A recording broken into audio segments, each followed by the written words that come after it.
He got divorced, a very unfortunate marriage. Many of us made mistakes with our first marriage. His was a disastrous one. He ended up sleeping on the floor and his wife in the bed.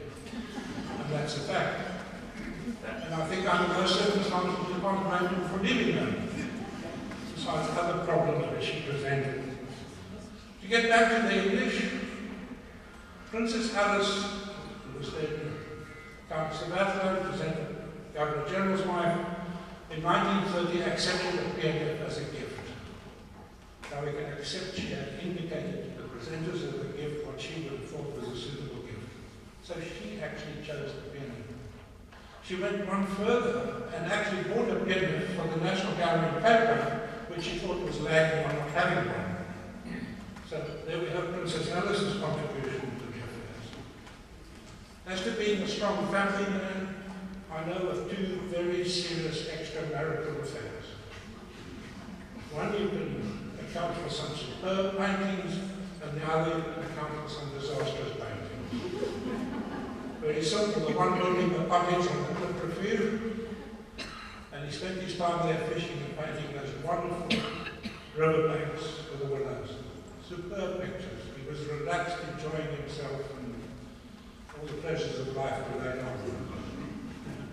The second one lived in Pretoria, and they tell the story of May coming home and saying, "Henk, het was vandag beswaarlijk geweest.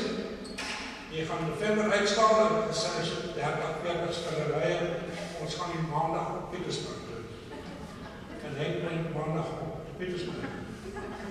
On Wednesday, he writes to his girlfriend in Pretoria and says, "Darling, hang in there. I'm painting furiously.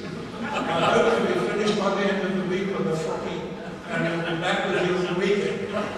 And that accounts for the bottle letters I made. So, and I actually have a copy of that letter, so I'm with it. He also ventured into erotic art.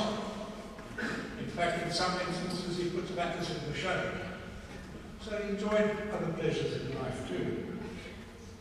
At the time of the royal visit, the national feelings were very strong against the royal visit. So much so Dr. Verhoeven, who was then editor of the Fatherland, made no mention of the royal visit at all at any time. The only mention he made was when they actually paraded through the centre of Johannesburg. He warned there would be a traffic jam in Johannesburg the next morning, but didn't say why. It was absolutely true.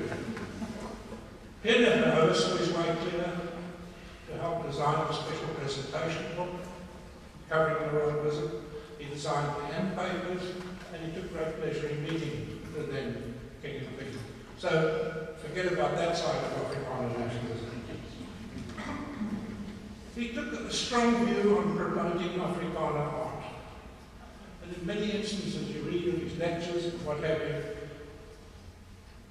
promoting Afrikaner art. Many see this as promoting Afrikaner nationalism.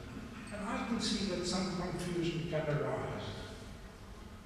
The fact that I'm promoting Pierneef tonight doesn't mean I'm promoting Afrikaner nationalism. Yet, some might go away thinking it's true. I believe it was certainly not his intention, because he also, in fact, promoted African and San art as much as what he did what he called Afrikaner kunst. And there could be some question of interpretation of African and African. The translation from Afrikaner can mean African or Afrikaner in the true sense.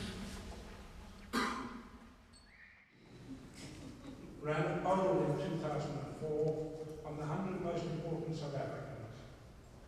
Obviously, Mandela headed, winning Mandela very high, and so forth. The only artist voted by South Africans as worthy of being the top 100 was Pierneef. Thank you very much.